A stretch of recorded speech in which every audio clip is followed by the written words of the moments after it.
The yellow fever virus is an important flavivirus, a family of positive sense RNA viruses. The yellow fever virus also belongs to a category of viruses known as the arboviruses. These viruses all share a common feature of being spread through an arthropod vector, most commonly being the mosquito.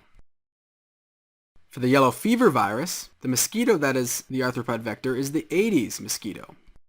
This mosquito transmits the virus and causes a clinical syndrome characterized by jaundice, fever, and black vomit. Why do you think the patients get jaundice?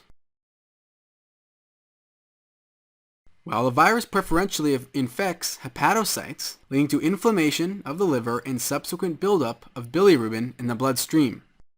The vomit is black because it often can contain digested blood, which is another feature of this yellow fever disease. Now we're going to cover the other important flaviviruses.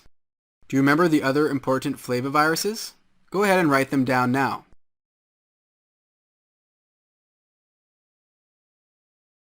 The important flaviviruses include hepatitis C virus, the dengue virus, the St. Louis encephalitis virus, and West Nile virus. These are all important flaviviruses in addition to the yellow fever virus.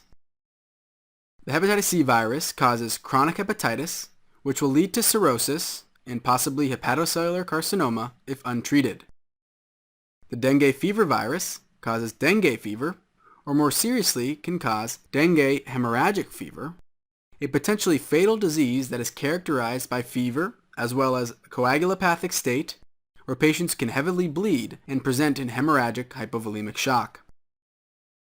St. Louis encephalitis virus is a mosquito-borne virus that can cause unremitting fevers, headaches, and can progress to a significant neurologic disease. It is called the St. Louis encephalitis virus because it is found in the region of St. Louis in the United States. The West Nile virus is another mosquito-borne flavivirus that typically causes a very mild flu-like disease in immunocompetent hosts. However, in immunocompromised people or in the elderly, it can cause a very life-threatening neurologic disease, such as meningoencephalitis, inflammation of the meninges and the parenchyma of the brain, or it can even cause poliomyelitis, which is inflammation of the spinal cord that can lead to acute paralysis, similar to what is seen in poliovirus infection.